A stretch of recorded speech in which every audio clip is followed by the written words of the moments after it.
আসসালামু আলাইকুম। আশা করি সকলেই ভালো আছেন। প্রিয় চাকরি প্রত্যাশী ভাই বোনেরা, কর কমিশনের কার্যালয় চট্টগ্রামের নিয়োগ সার্কুলারটা কিন্তু প্রকাশ করা হয়েছে এবং আজ থেকে এই নিয়োগ সার্কুলারের আবেদন শুরু হয়েছে। তো আজকের এই ভিডিওতে আমি আপনাদেরকে দেখাবো কর কমিশনের কার্যালয় চট্টগ্রামের এই নিয়োগ সার্কুলারে বেসিক্যালি কারা কারা আবেদন করতে পারবেন এবং কিভাবে আবেদন করবেন। আবেদন করার সম্পূর্ণ প্রসেসটা আমি আপনাদেরকে দেখাই দেবো, A to Z আপনি বুঝতে পারবেন এবং আমাদের মাধ্যমে কিভাবে আবেদন করবেন এই বিষয়টাও কিন্তু আপনি এই ভিডিওর মাধ্যমেই জানতে পারবেন, বুঝতে পারবেন। তো সম্পূর্ণ ভিডিওটা না টেনে ধৈর্য সহকারে একদম শেষ পর্যন্ত দেখলে আপনি এই নিয়োগ সার্কুলার সম্পর্কে জানতে পারবেন। আরেকটা বিষয় বলে রাখি, আমাদের ইউটিউব চ্যানেলে যারা ভিডিওটা নতুন দেখতেছেন অবশ্যই চ্যানেলটি সাবস্ক্রাইব করে রাখবেন। আর Facebook page job plus BD থেকে যারা দেখতেছেন অবশ্যই পেজটি ফলো দিয়ে রাখবেন। আমরা বাংলাদেশের সরকারি সকল নিয়োগ সার্কুলারগুলো কিন্তু এখানে আপলোড দিয়ে থাকি। এখানে বলা হয়েছে যে কর কমিশনের কার্যালয় কর অঞ্চল চট্টগ্রাম। এখানে আমি আপনাদেরকে বিষয়গুলো দেখাই দিই একটু আগে। প্রথমে পদের নাম, পদের সংখ্যা, বেতন স্কেল, শিক্ষাগত যোগ্যতা। তো এখানে বলা হয়েছে যে অর্থ মন্ত্রণালয় অভ্যন্তরীণ সম্পদ বিভাগ কর শাখার স্মারকের প্রেক্ষিতে বলা হয়েছে যে কর কমিশনের কর অঞ্চল ৫ চট্টগ্রামের অধীনে ১৩ হতে ২০তম গ্রেড পর্যন্ত নিয়োগ সার্কুলার রয়েছে। অর্থাৎ এই সার্কুলারে ১৩ থেকে এই যে ২০তম গ্রেড পর্যন্ত বিভিন্ন পদে নিয়োগ দেওয়া হয়েছে এবং মোট ১২৬টি পদ রয়েছে। দেখেন, শুধুমাত্র একটা জেলার প্রার্থীরাই কিন্তু ১২৬টি পদের বিপরীতে আবেদন করতে পারবে। তো এটা কিন্তু অন্য কোনো জেলার বাইরে আবেদন করতে পারবে না। সেই কারণে আমি বলব, যারা চট্টগ্রাম জেলার স্থায়ী বাসিন্দা রয়েছেন আপনারা অবশ্যই নিজ জেলার চাকরিগুলোতে অবশ্যই আবেদন করবেন, কেননা এগুলোর পরীক্ষা কিন্তু নিজের জেলাতেই হবে। আর কন্টেস্টটা কিন্তু অনেকটাই কম হবে, যেহেতু বাইরের কেউ আবেদন করতে পারবে না, শুধুমাত্র আপনার নিজ জেলাতেই। সেই ক্ষেত্রে অবশ্যই আবেদন করবেন। এখানে বলা হয়েছে যে সরাসরি জনবল নিয়োগের লক্ষ্যে চট্টগ্রাম জেলার স্থায়ী বাসিন্দাদের নিকট হতে নিম্নবর্ণিত শর্ত সাপেক্ষে আবেদনের জন্য আহ্বান করা যাচ্ছে। অর্থাৎ যারা জন্মগতভাবে মানে চট্টগ্রামের, মানে যাদের হচ্ছে এনআইডি কার্ড চট্টগ্রামের বা যাদের জন্ম সনদ চট্টগ্রামের, মানে যারা স্থায়ী বাসিন্দা চট্টগ্রামের, শুধু তারাই আবেদন করতে পারবে। বাইরের কিন্তু কেউ আবেদন করতে পারবে না।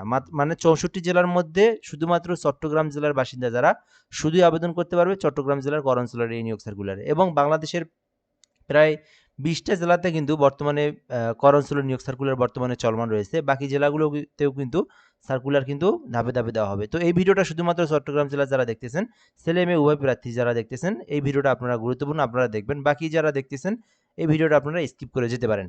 তো এখানে কম্পিউটার অপারেটর পদ রয়েছে ১৩ গ্রেডের, যেখানে বলা হয়েছে যে অনার্স অথবা ডিগ্রি পাশে আবেদন করতে পারবেন কম্পিউটার অপারেটর ১৩ গ্রেডে। ব্যক্তিগত সহকারী ৪টি পদ রয়েছে, অনার্স অথবা ডিগ্রি পাশে আবেদন করতে পারবেন ব্যক্তিগত সহকারী পদে।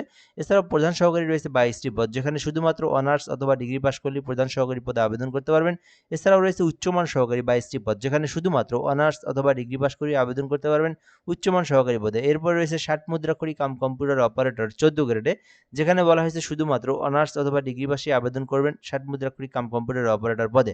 এছাড়াও রয়েছে অফিস সহকারী কাম কম্পিউটার মুদ্রাক্ষরিক, যেখানে শুধুমাত্র এইচএসসি পাস করলে আবেদন করতে পারবেন। মানে উচ্চ মাধ্যমিক এইচএসসি যারা পাস করেছেন, যাদের কম্পিউটার সম্পর্কে একেবারে বেসিক নলেজ রয়েছে, শুধুমাত্র টাইপ করতে পারেন, তাহলে আপনি অফিস সহকারী কাম কম্পিউটার মুদ্রাক্ষরিক এই পদে আবেদন করতে পারবেন।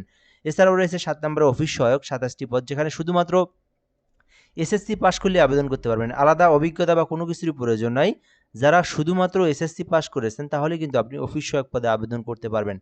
তো আমি আপনাদেরকে বলব, এই সার্কুলারে আপনি যদি দেখে থাকেন চট্টগ্রাম জেলার স্থায়ী বাসিন্দা যারা অনার্স অথবা ডিগ্রি পাস করেছেন, ১ থেকে ৫ এর মধ্যে যেকোনো পদে আবেদন করতে পারেন। তবে কম্পিউটার সম্পর্কে বেসিক নলেজ এবং অনার্স ডিগ্রি পাস থাকতে হবে। আর যদি আপনি এইচএসসি পাস করেন, ৬ নম্বর অফিস সহকারী কাম কম্পিউটারে আবেদন করতে পারেন। আর যদি আপনি ৭ নম্বর শুধুমাত্র এসএসসি পাশে আবেদন করতে চান, কোনো অভিজ্ঞতার প্রয়োজন নাই, জাস্ট এসএসসি অথবা এইচএসসি যারা পাস করেছেন অফিস সহায়ক আবেদন করতে পারেন। তো এই হলো মূলত বিষয়। আবেদন করতে আপনার বয়সটা কিন্তু অবশ্যই ১৮ হতে ৩২ বছর পর্যন্ত সময়সীমা রয়েছে। এরপরে বিষয়টা হচ্ছে খুবই গুরুত্বপূর্ণ, কিভাবে আপনি আবেদন করবেন। তো এখানে আবেদনের জন্য লিঙ্ক দেওয়া রয়েছে। তো এই ওয়েবসাইট ভিজিট করে আপনারা কিন্তু এই সার্কুলারটা দেখতে পারেন। এছাড়াও কিন্তু আপনি এই সার্কুলার সম্পর্কে সকল তথ্য, বা আপনি এই ওয়েবসাইট সম্পর্কে ভিজিট করে আপনি সকল তথ্যগুলো দেখে নিতে পারেন কর অঞ্চল চট্টগ্রামের নিয়োগ সার্কুলার সম্পর্কে। বাট আবেদন করার প্রসেসটা হচ্ছে, এই আবেদনটা ১৮ই মে শুরু হয়েছে, আজ থেকে ৭ জুন পর্যন্ত চলমান থাকবে। কিভাবে আবেদন করবেন, ctx5teletalk.com এই লিঙ্কের মাধ্যমে আবেদন করতে হবে। তো যারা নিজেরা আবেদন করতে পারেন, নিজেদের ল্যাপটপ কম্পিউটার পিসি রয়েছে, ctx5teletalk.com লিখলেই আপনারা আবেদনের ফর্ম পেয়ে যাবেন, এখান থেকে আবেদন করতে হবে। আর আপনি চাইলে আমাদের মাধ্যমে আবেদন করে নিতে পারেন। বাংলাদেশের যে কোনো সরকারি চাকরির আবেদন আপনি যদি ঘরে বসে থেকে একদম নির্ভুল উপায়ে করতে চান, তাহলে আপনাকে এই নাম্বারে হোয়াটসঅ্যাপে এসএমএস করতে হবে। তাহলে কিন্তু আমরা আপনাকে আবেদন করে দিতে পারবো। অর্থাৎ আপনার ইনফরমেশন যেগুলো প্রয়োজন আবেদনে সেগুলো নেব, নিয়ে আপনাকে আবেদন করে সঙ্গে সঙ্গে আবেদনের যে কপি, যেটা অ্যাপ্লিকেশন কপির পিডিএফটা সঙ্গে সঙ্গে আপনাকে পাঠিয়ে দেবো। এখন চাইলে আপনি ঘরে বসে থেকে আমাদের মাধ্যমে একেবারে একেবারে নির্ভুলভাবে আবেদন করে নিতে পারবেন। চট্টগ্রামের কনস্যুলার এই নিয়োগ সার্কুলার অথবা বাংলাদেশের যে কোনো সরকারি চাকরির আবেদন করে নিতে চাইলে এই নাম্বারে যোগাযোগ করতে পারেন। আমরা সকল ধরনের সরকারি নিয়োগ সার্কুলারের আবেদন করে দিয়ে থাকি।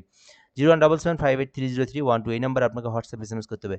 এখন বিষয় হচ্ছে যারা নিজেরা আবেদন করতে পারেন তারা কি করবেন? নিজেরা আবেদন যারা করতে পারেন তো আপনি এই যে এই লিঙ্কে প্রবেশ করে আপনি সরাসরি ফর্মে আসবেন। সো এখান থেকে আপনাকে আ প্রথমে কি করতে হবে? প্রথমে আপনার আবেদনকারীর নাম রয়েছে এখানে অ্যাপ্লিকেন্ট নেম। প্রথমে আপনার নামটা ইংরেজিতে লিখতে হবে। এরপরে বাংলায় আপনার নামটা লিখতে হবে। এরপরে আপনার ফাদার্স নেম, এরপরে ফাদার্স নেম বাংলায়, এরপরে মাদার্স নেম বাংলায়। অর্থাৎ এখান থেকে আপনার নিজের নাম, পিতামাতার নাম বাংলা এবং ইংরেজিতে সুন্দরভাবে নির্ভুলভাবে পূরণ করতে হবে। এরপরে ডেট অফ বার্থ দিবেন, ন্যাশনালিটি দিবেন, religion, gender, national ID, birth registration, passport ID যেটা আছে সেটা ইয়েস করে আপনি ওইটা বসাই দিবেন। যেটা নাই সেটা আপনি নো করে দিবেন। এরপর মোবাইল নাম্বার, দেন আপনার কনফার্ম মোবাইল নাম্বার, দেন ইমেইল, কোটা, ডিপার্টমেন্টের স্টাডিজ এই বিষয়গুলো আপনি নির্ভুলভাবে পূরণ করবেন। এরপরে আপনার কিন্তু কেয়ার অফ মানে আপনার অভিভাবক কে সেইটা আপনি দিবেন। পিতা বেঁচে থাকলে দিবেন, পিতা বেঁচে না থাকলে মাতার নাম দিবেন, মায়ের নাম দিবেন। এরপরে ভিলেজ, ডিস্ট্রিক্ট, উপজেলা, পোস্ট অফিস, পোস্টকোড এই বিষয়টা আপনি একদম নির্ভুলভাবে পূরণ করবেন। দেন এখানে আপনার নিচের দিকে যে কাজটা করতে হবে অবশ্যই আপনাকে তথ্যগুলোর এডুকেশনাল কোয়ালিফিকেশন যেগুলো সম্পূর্ণ নির্ভুলভাবে মানে পূরণ করতে হবে। তো অফিস সহায়কে আবেদন করতে চাইলে শুধু এসএসসি পাশে আবেদন করা যাবে। তো আপনি এসএসসির তথ্যটা পূরণ করে আবেদন করবেন। আরও যদি আপনার শিক্ষাগত আপনি যে পদে আবেদন করেন আপনার সর্বশেষ শিক্ষাগত যোগ্যতা পর্যন্ত দিবেন। তো এসএসসি দিলেন, আরও যদি শিক্ষাগত যোগ্যতা থাকে সেই ক্ষেত্রে আপনার এখানে টিকমার্ক দিয়ে এইচএসসির তথ্যগুলো দিবেন। এইচএসসির রোল, এইচএসসির সাবজেক্ট, দেন বোর্ড রেজাল্ট, পাসিংয়ের এভাবে দিয়ে আপনি কিন্তু আপনার আরও শিক্ষাগত যোগ্যতা থাকলে আরও দিবেন। এভাবে আপনি সম্পূর্ণ ডকুমেন্টগুলো দিয়ে আপনার কিন্তু ছবি স্বাক্ষর দিতে হবে। ছবি স্বাক্ষরের মাপটা কিন্তু 300 বাই 300 পিক্সেল, 300 বাই 80 পিক্সেল। এটা হচ্ছে ফটোশপের মাধ্যমে সাইজ অনুযায়ী আপনাকে নিয়ে তারপর এখানে আবেদনে সাবমিট দিতে হবে। দেন সাবমিট দেওয়ার পরে কিন্তু আপনাকে কিন্তু সরকারি ফি জমা দিতে হবে। যখন আপনি সাবমিট দিলেন দেন আপনার অ্যাপ্লিকেশন থেকে সরকারি ফি যেটা সেটা দিতে হবে। আপনি যদি এখান থেকে বলা হয়েছে কেউ যদি 1 থেকে 6 নাম্বার কর্মীকের মধ্যে আবেদন করেন তাকে 112 টাকা এবং কেউ যদি 7 নাম্বার কর্মীকে আবেদন করেন অর্থাৎ অফিস সহায়ক এটাতে 56 টাকা জমা দিতে হবে এবং আপনার পেমেন্টের সময় অবশ্যই 10 টাকা বেশি রিচার্জ করবেন। 2টা এসএমএস এর কারণে আরও 6 টাকার মতো খরচ হয়ে যায়। সো আপনারা প্রথমে CTX5 লিখবেন, দেন স্পেস দিয়ে ইউজার আইডি লিখবেন, দেন 16322 নাম্বার সেন্ড করে দিবেন। পরবর্তীতে পিন নাম্বার দিয়ে আবার আপনারা এই যে 16322 নাম্বার সেন্ড করে দিলে আপনার আবেদনের পেমেন্টটা কিন্তু নিয়ে নিবে। দেন আপনার অ্যাপ্লিকেশনটা কিন্তু সম্পূর্ণ হয়ে যাবে। তো চাইলে আপনি আবেদন করতে পারেন এইটাতে। আর যদি আপনার এই সার্কুলার নিয়ে আরও কোনো কিছু আপনার জানার থাকে তাহলে আপনি কিন্তু কমেন্টে বলতে পারেন। আমরা রিপ্লাই দিয়ে জানিয়ে দেবো ইনশাআল্লাহ। আর এটাতে চট্টগ্রাম জেলার প্রার্থী যারা রয়েছেন অবশ্যই আবেদন করবেন। আর আমাদের নাম্বারটা আবারও দেখে দেওয়া হচ্ছে যে যারা আমাদের মাধ্যমে আবেদন করে নিতে চান অনেকেই, তাদের জন্য এই নাম্বারটা দেওয়া হইলো। আপনারা আমাদের মাধ্যমে ঘরে বসে থেকে আবেদন করে নিতে পারবেন একদম নির্ভুল উপায়ে। তো ধন্যবাদ ভিডিওটা এ পর্যন্তই। ভালো থাকবেন। আসসালামু আলাইকুম।